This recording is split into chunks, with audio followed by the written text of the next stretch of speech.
Introvertendo, um podcast onde autistas conversam.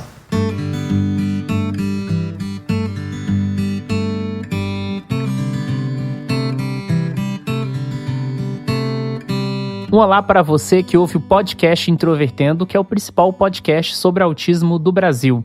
Meu nome é Thiago Abreu, sou jornalista, um dos integrantes aqui do Introvertendo, e hoje é um daqueles temas polêmicos que vocês sempre esperam ou não esperam, mas que com certeza vai ser legal. Eu sou o William Timura, sou youtuber, também sou um ativista, criador de conteúdo na internet e, claro, quando convidado, sempre que possível, dou palestras também em eventos de autismo. E hoje nós temos um convidado que vai aparecer aqui pela segunda vez no Introvertendo. Vou deixar que ele se apresente. Eu sou o Lucas Pontes, do perfil Lucas Atípico lá do Instagram. Eu recebi o diagnóstico de autismo aos 20 anos, agora eu estou com 24 anos.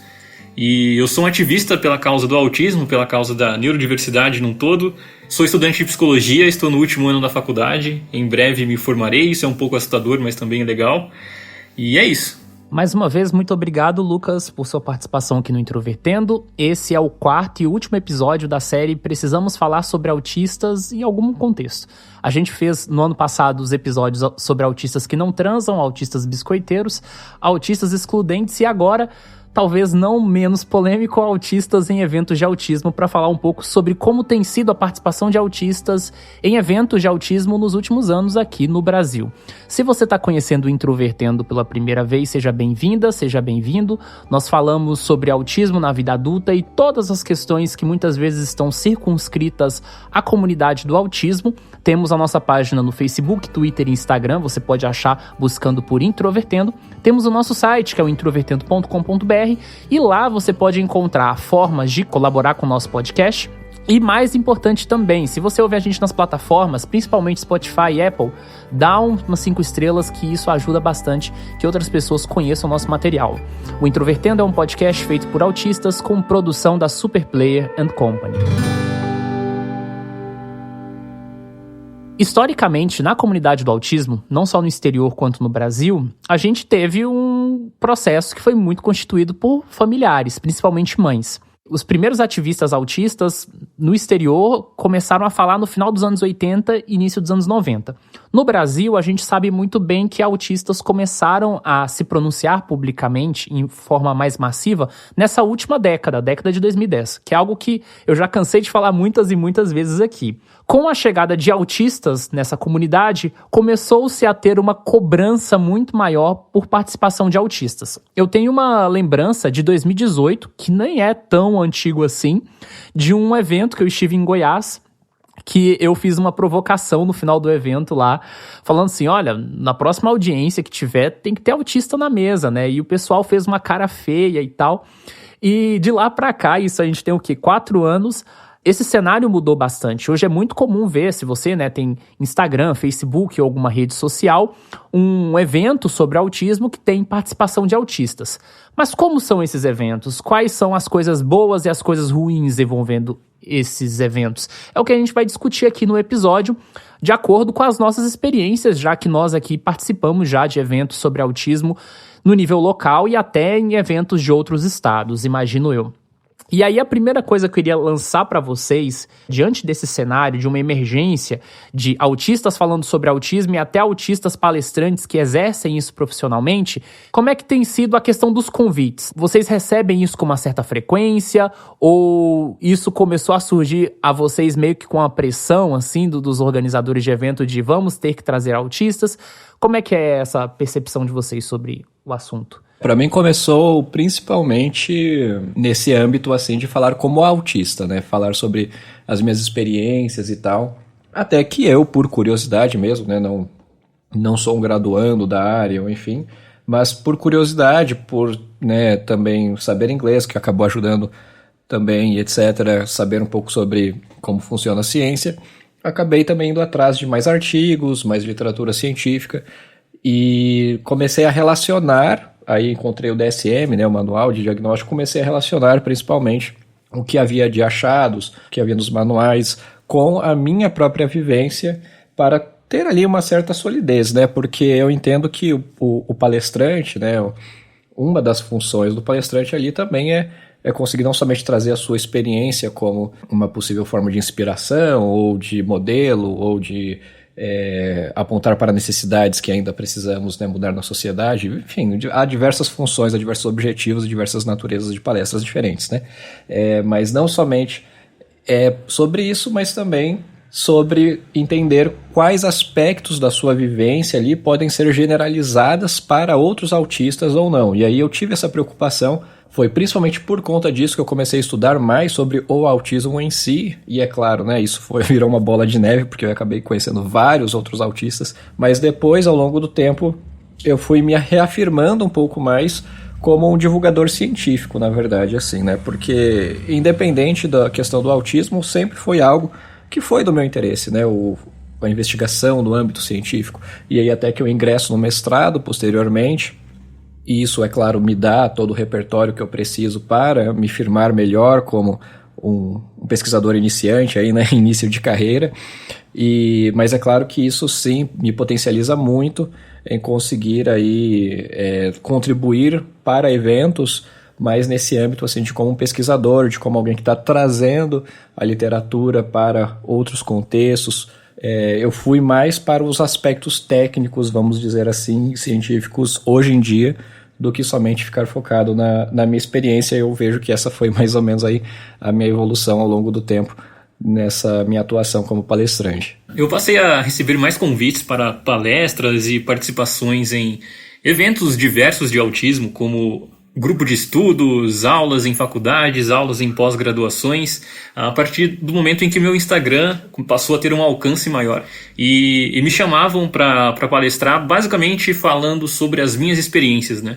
Então, era normal que as pessoas me convidassem e falassem assim: você vai falar sobre autismo. E era só isso que elas falavam: você vai falar sobre a sua experiência, de como foi receber o diagnóstico na fase adulta apenas, o que mudou na sua vida e esse tipo de coisa. É claro que até hoje eu recebo esse tipo de propostas assim, de temas, mas também, assim como o William, devido aos estudos que eu tenho feito, tanto na faculdade de psicologia, tanto por fora também, porque é um dos meus hiperfocos estudar sobre neurodiversidade, sobre autismo, passei a ser chamado a falar sobre a minha experiência como estagiário, por exemplo, como acompanhante terapêutico, agora como psicoterapeuta. Então, eu não falo apenas da minha experiência como autista, mas também falo do que eu estudo sobre autismo, da minha ligação com vários outros autistas, desde crianças até adultos, né? Eu acho que isso enriquece as palestras, porque a gente consegue trazer um ponto tanto teórico quanto na prática.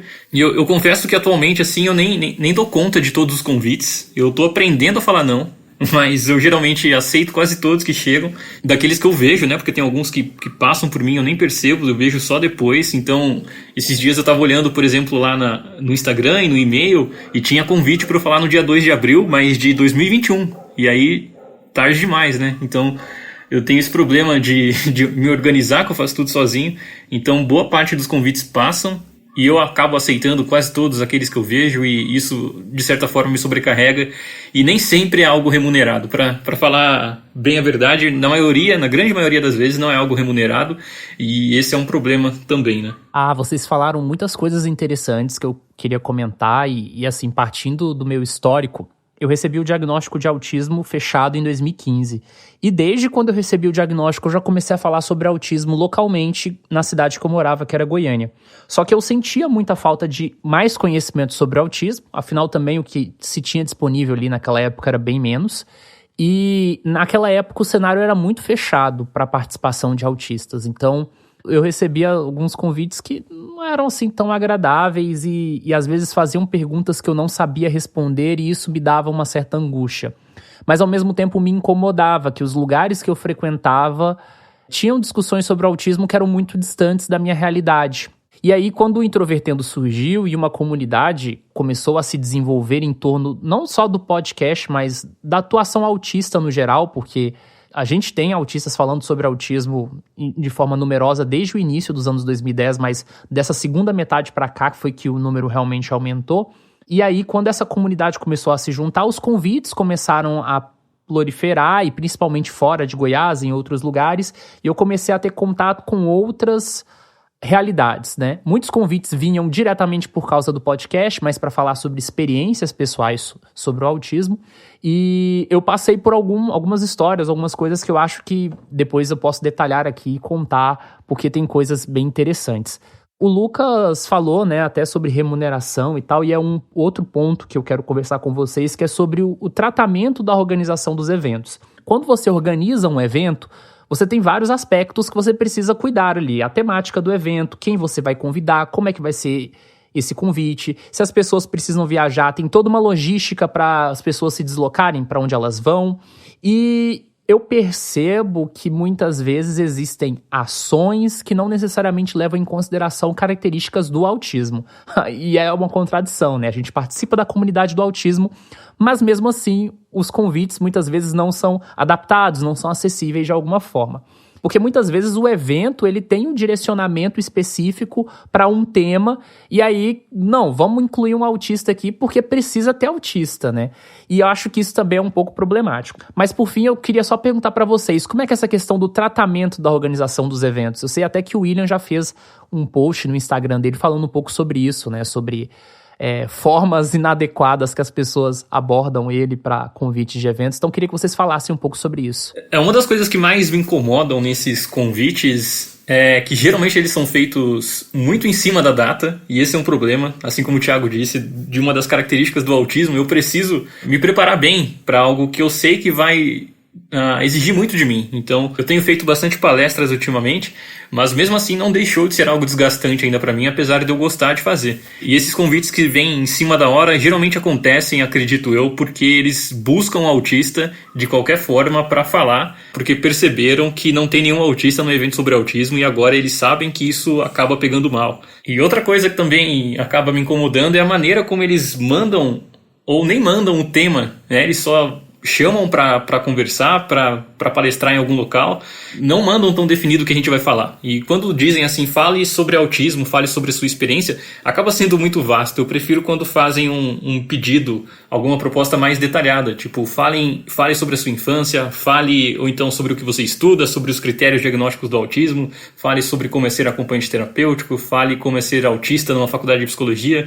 Aí eu já me preparo melhor e não sinto tão desamparado assim de previsibilidade, que é uma coisa que me ajuda bastante. Enquanto a remuneração é uma coisa até engraçada, assim, porque as pessoas acreditam que a gente está fazendo um favor e que nós devemos apenas agradecer por elas nos convidarem para palestrar. E é claro que tem palestras que eu me recuso a cobrar um valor, mesmo que seja pequeno, porque são entidades que não têm um fim lucrativo, que são ONGs, né? E aí eu não vejo necessidade, e tem gente que cobra, eu prefiro não cobrar, mas tem outras entidades que têm muito dinheiro, como por exemplo escolas particulares que convidam para falar com professores e tudo mais, para dar uma espécie de formação e não querem pagar, ou então querem pagar apenas um valor muito simbólico, e eu acho isso muito equivocado por parte deles, porque acaba sendo o nosso trabalho, né? Demanda tempo, demanda estudo, e quando se fala de outros palestrantes que são profissionais, eles acabam pagando muito mais do que pagam geralmente para quem é, entre muitas aspas, apenas autistas, né? Quando se fala de experiência, é tão válido quanto quando você fala apenas sobre a parte teórica. É claro que as duas coisas são necessárias, mas as duas coisas também precisam de remuneração, né? Então eu tenho amigos autistas que não estudam tanto sobre autismo, mas que são autistas e que não falam bobagem sobre autismo e que geralmente fazem palestras gratuitas porque as pessoas não estão dispostas a fazer algum tipo de remuneração, mesmo que seja até simbólica. Cara, pior que isso não é só da comunidade do autismo, não. Em março deste ano, eu recebi uma proposta de uma palestra pro mês de abril, que era de uma área de diversidade, de uma grande empresa brasileira, uma das 5 maiores empresas do Brasil, um negócio assim gigantesco. E eles queriam o negócio de graça. E eu pensei assim, se esses caras não têm dinheiro para poder pagar um palestrante com deficiência, né, considerando que é um comitê de diversidade, né, que está falando sobre deficiência minoria, e quer que o cara trabalhe de graça, poxa, se eles não querem pagar, então ninguém no Brasil vai conseguir pagar, porque eles são uma das 5 maiores empresas. Então esse tipo de coisa absurda acontece com muita frequência, né? E aí, para esse tipo de coisa, a gente responde com educação, falando que não dá ou ignora completamente. Concordo com a perspectiva do Lucas. E até em grandes empresas, grandes marcas, enfim, né? Eu já tive também, infelizmente, algumas situações assim, que de última hora você é a última pessoa a saber. O evento é sobre autismo, a ação, a campanha de marketing é sobre autismo, é para o público autista. Não incluíram autistas, alguém de última hora deu essa ideia e falou, nossa, verdade e tal.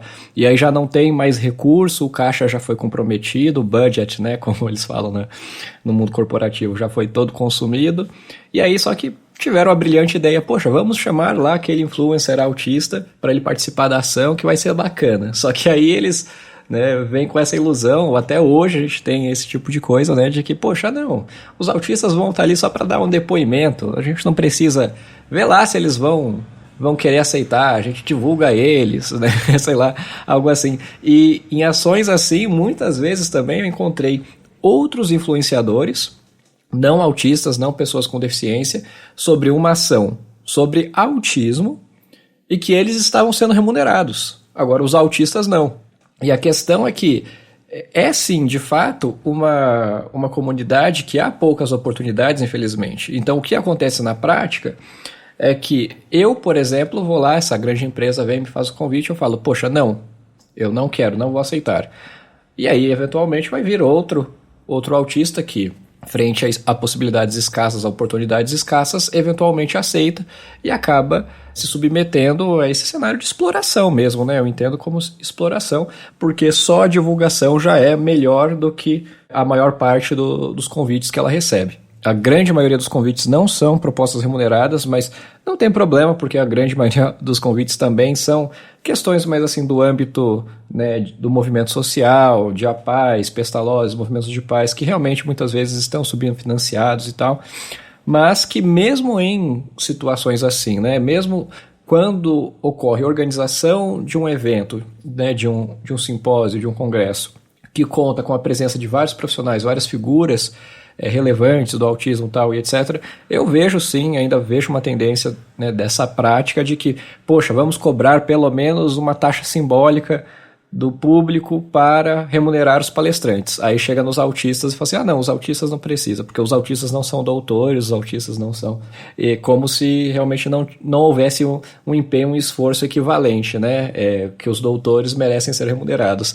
Enquanto, na verdade, na minha perspectiva, a lógica deveria ser inversa. Os doutores não necessariamente precisam de uma remuneração de um evento, enquanto autistas já, né, a gente já sofre com tanta falta de oportunidade no mercado, tal, etc. Não necessariamente por mim, né? Eu falo para autistas em geral, e o mercado de palestras de autistas, né? Vamos dizer assim, e as oportunidades dos autistas falarem, né? Então eu vejo que isso realmente ainda há de ser problematizado, sim. Tem uma outra questão, não sei se cabe agora no momento, mas que é basicamente o fato de eu acreditar muito na importância da representatividade plural do espectro autista, né? E eu acho importante que também convidem mulheres, convidem pessoas LGBTQIA+, pessoas negras. Então, quando eu não posso participar, ou até mesmo quando eu posso, eu deixo de participar de alguns eventos e indico alguns outros amigos que também são autistas e que têm bastante conhecimento sobre a causa e que vão poder falar tão bem quanto ou até muito melhor do que eu. E eu vejo que essas pessoas, elas não aceitam a proposta de vamos dizer assim, uma substituição de palestrante para colocar um outro autista no meu lugar, ou que seja no lugar do William, porque elas não estão tão interessadas em ter um autista falando sobre autismo, mas sim de ter aquele autista que tem um número X de seguidores e que vai trazer muita visibilidade para o evento falar. Então, eu percebo assim que autistas que têm uma maior visibilidade, por consequência, acabam tendo mais convites. Mas tem outros autistas que não têm tanta visibilidade e que têm um conhecimento muito maior sobre a causa. Então, tenho amigos autistas que são doutores em psicologia, que dominam o tema e não recebem tantos convites quanto aqueles autistas que mal sabem falar sobre autismo para além das suas experiências, não que seja um defeito grande, né? Mas que eu acabo vendo essa injustiça, assim, e que a representatividade acaba sendo pequena, porque se a gente pegar os autistas que mais sobressaem, seja eu ou qualquer outro, o William, que seja o Thiago, acaba seguindo um padrão, assim, e a representatividade nem sempre é muito bem suprida, né? Não sei se eu me fiz entender, mas é isso. Eu acho que isso tem muito a ver também com formações de grupos, né? Porque a comunidade do autismo, ela tem seus nichos, né? Entre aspas, e acaba que tem certos nichos que eu já percebo, né? Que as pessoas que palestram são sempre as mesmas, inclusive até entre autistas. Então, existem certos segmentos da comunidade do autismo, por exemplo, que eu não consigo entrar, que eu acho que o William não consegue entrar, que o Lucas não consegue entrar. Então, acaba que quem tem menos seguidores tem menos contato, por consequência, também recebe menos convites. E eu acho que é uma função muito importante, eu acho que foi bom você ter falado isso, que, por exemplo, quando chega no mês de abril, eu recebo tanto convite que eu não dou conta. E aí eu sempre tento transferir, assim, falo assim, seria legal você chamar a pessoa tal. E muitas vezes, principalmente durante a pandemia, eu consegui fazer isso.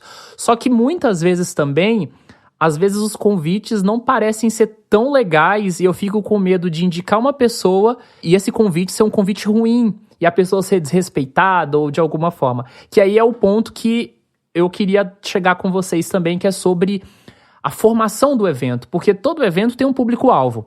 E aí eu acho muito curioso que, para além de alguns eventos que não têm autistas, ou que às vezes até tem autistas, aí sempre tem uma nota, né? Consegue sair na imprensa a seguinte notícia desse jeito. O evento é direcionado para profissionais e para pais que querem aprender mais sobre o autismo. E eu sempre fiquei pensando assim, poxa, desde que eu fui diagnosticado com autismo em 2015 e eu desenvolvi interesse pelo autismo, de aprender o autismo, eu sempre frequentei esses espaços. Eu nunca me vi como um público-alvo. E aí eu não tô falando nem, falar dos assuntos mais específicos que autistas se interessam, mas é de pensar mesmo em autistas adultos como público-alvo dos eventos ou de que alguma forma podem participar. Então, muitas vezes, os discursos, as falas vão pensar, mas para aquela criança a gente vai desenvolver tal forma.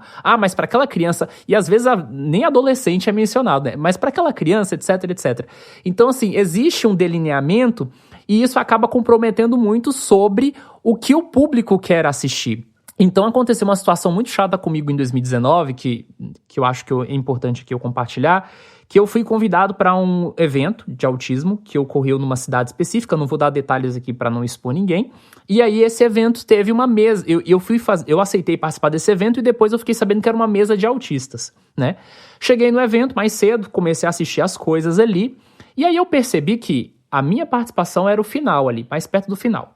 E aí, quando chegou perto ali do momento da mesa dos autistas, né, que já começa a ficar um clima um pouco desagradável, assim, muitas pessoas já começam a ir embora. E no momento que eu subo ali, né, para poder falar um pouco sobre autismo junto com outras pessoas, foi um clima meio tipo... que legal, os autistas estão falando, e parece que ninguém estava prestando atenção em nada, assim, sabe?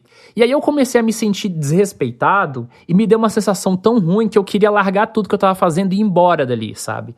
Imagina, né? Eu acho que se eu tivesse um estado de fragilidade um pouco maior, eu teria saído chorando do evento, né? Existe uma responsabilidade de quem vai pensar em um evento sobre autismo, sobre a escolha do público-alvo, de como vai organizar, de como essas pessoas vão ser recebidas pelo público.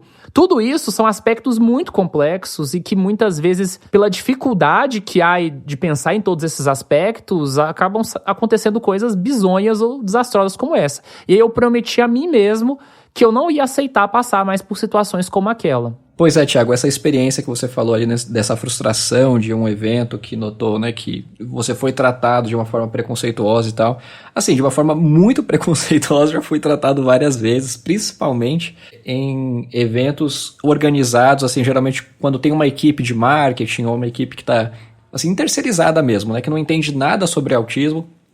E alguém dá um briefing assim, o palestrante William é autista e tal. Aí a pessoa não tem nenhum preparo, nunca vi um autista na vida. E aí eu já passei por, situações bizarríssimas assim, né? De pessoas me tratando como se eu fosse realmente de uma maneira infantilizada, assim, né? Como se eu fosse uma criança de 5 anos, 4 anos de idade, gesticulando, falando alto, assim, né? Como se eu não entendesse. Situações de capacitismo certamente eu passei. Mas felizmente, em contexto de eventos, não foram tantas, eu diria, porque eu acabando ali, né, me focando, hiperfocando ali na mensagem que eu estava transmitindo, até que eu tenho uma experiência agradável, querendo ou não. E nas primeiras palestras, eu de fato focava muito nas minhas experiências, então, independente do trato que as pessoas... Até algo meio assim, não recíproco ou atipicamente recíproco, né, vamos dizer assim. que realmente eu não ligava muito para minha plateia. Essa é a verdade. Assim, eu focava na mensagem, focava na acurácia, na efetividade de passar a mensagem, mas o que a palestra achou, se ela achou bom ou como está me tratando, enfim, não parava para pensar tanto nisso. Só depois que eu fui começar a pensar mais sobre isso, né? E muitos convites, eu recuso muitos convites hoje em dia também, principalmente porque eu vejo essa tendência assim, de que é o evento, é o clássico evento que quer um autista, porque tem medo de ser, enfim, de pegar mal, de ter aquela repercussão negativa, e no final das contas, o evento todo, por exemplo, é para uma plateia, um público que, por exemplo, tem a ver com médicos, tem a ver com psicologia, tem a ver com algo muito específico, alguma prática muito específica, e aí você chega lá, você está perdido, as pessoas nem te deram esse briefing, a organização do evento nem te ajudou a conseguir formular uma mensagem, uma palestra ali que seria interessante para aquele público-alvo, e você se vê ali, né, pode falar do que você quiser, aí, tudo bem, aí você escolhe lá falar sobre algum assunto, o organizador do evento não te ajudou em nada e simplesmente as pessoas estão ali olhando para você, que bonito, o autista também pode falar, que bacana, nossa, como eu era preconceituoso, o autista pode tudo que ele quiser, só ele querer, sabe? Algo assim. Então, realmente eu vejo que essa tendência existe, é muito problemática, né? Felizmente eu tenho dito muito não para essas oportunidades, tenho conseguido identificar, mas elas de fato existem, né? Eu acredito que o principal problema de tudo isso que a gente está falando agora seja essa segmentação desnecessária que se cria nesses eventos, né?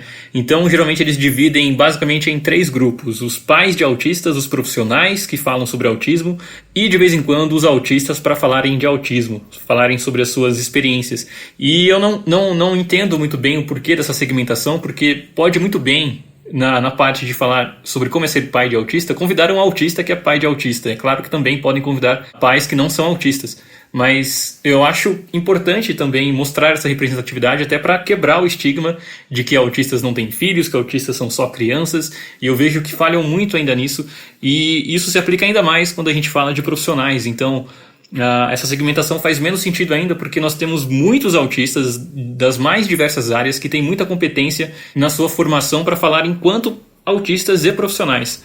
Então, como eu e o William dissemos no começo, a gente foi, de certa forma, mudando o conteúdo das nossas palestras de uma coisa que era quase que apenas sobre a nossa experiência para uma coisa também que abarque a teoria além da nossa prática de vida, né? E tem diversos outros autistas que podem fazer isso. Então, como eu disse, tenho amigos que são doutores em psicologia, que são jornalistas das mais diversas áreas, medicina, e que quando são chamados para falar apenas sobre as experiências e não como profissionais.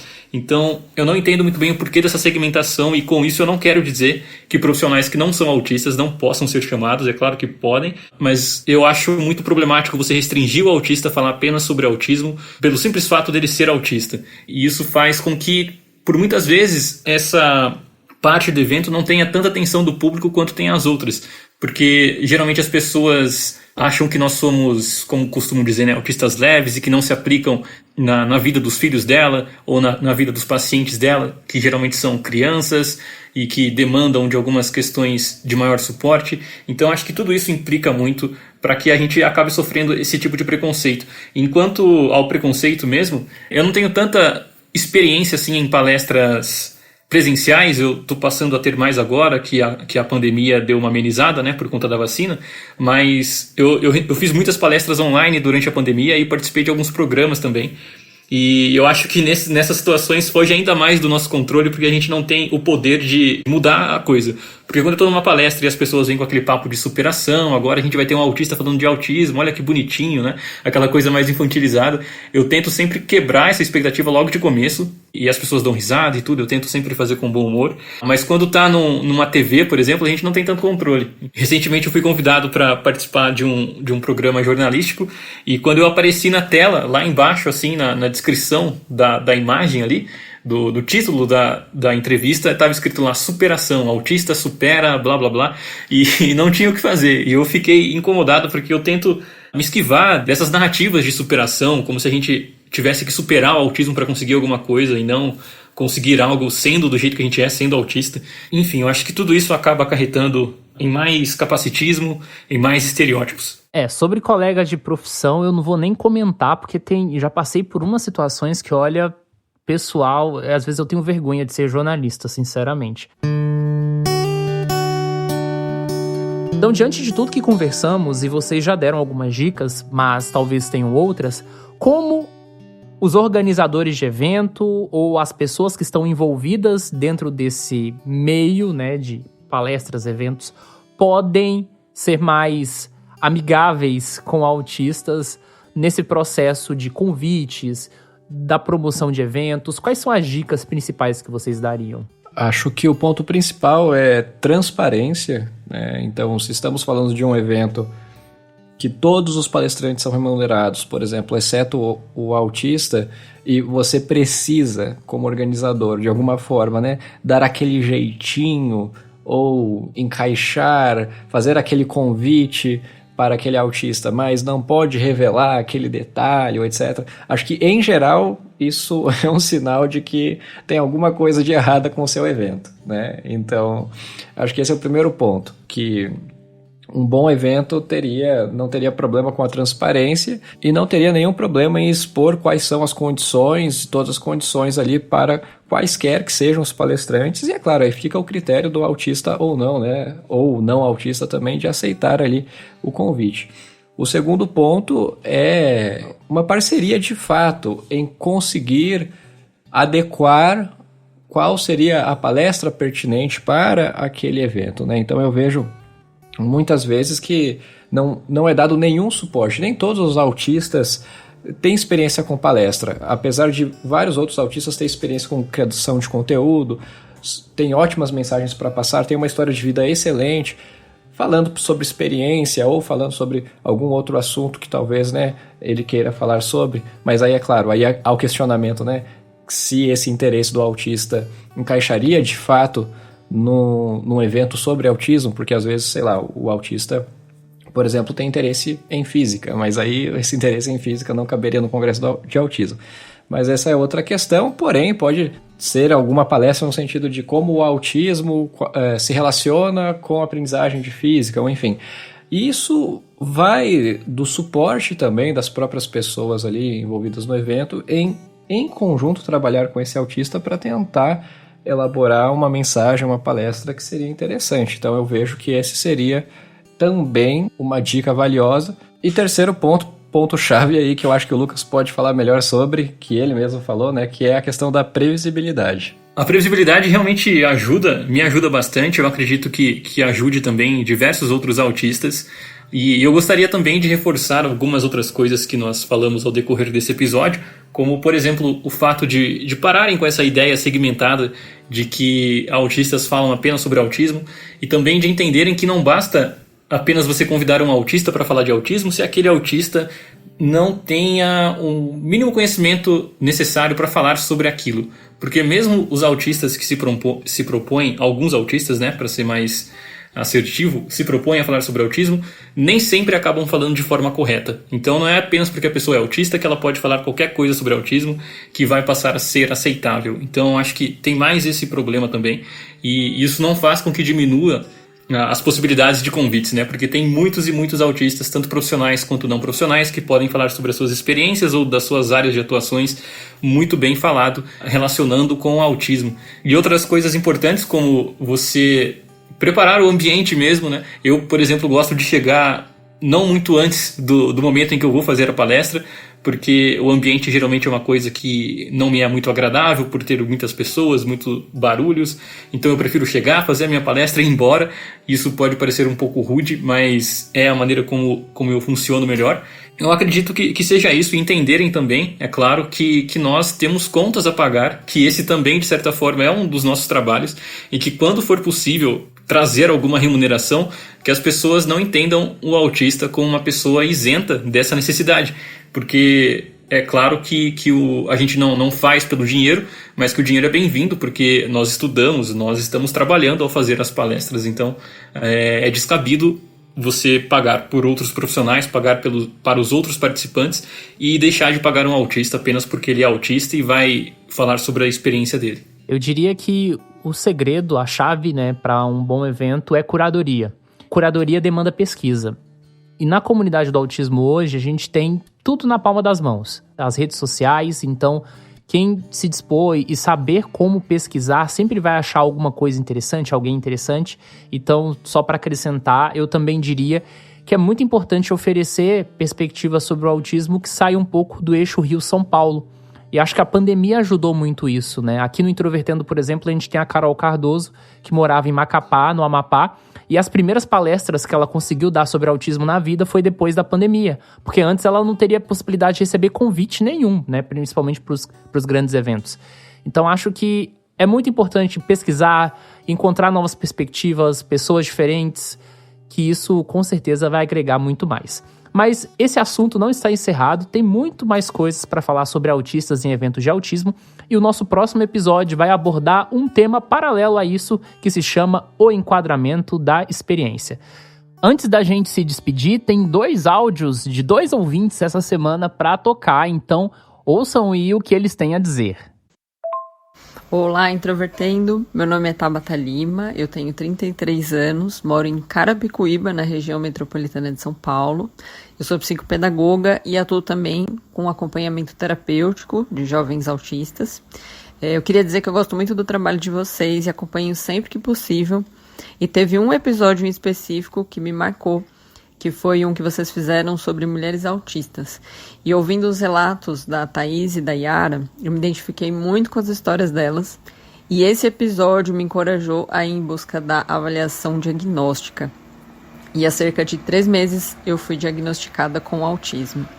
Eu quero parabenizar vocês pelo trabalho de informação, de pesquisa e de conhecimento que vocês levam à sociedade. Um grande abraço. Olá pessoal, eu tenho umas dicas para quem sofre com a disfunção executiva. Eu até já escrevi um e-mail sobre isso que foi lido pelo Thiago e pelo William lá no episódio 115. E eu tenho uma dificuldade, né, que na época eu descrevi como um conflito entre rigidez mental e hiperfoco.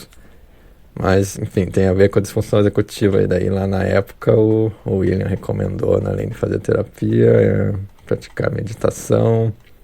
Só que eu já tento, né, meditar há muitos anos e é difícil porque, né, sempre estou atrasado, sempre tem coisa para fazer.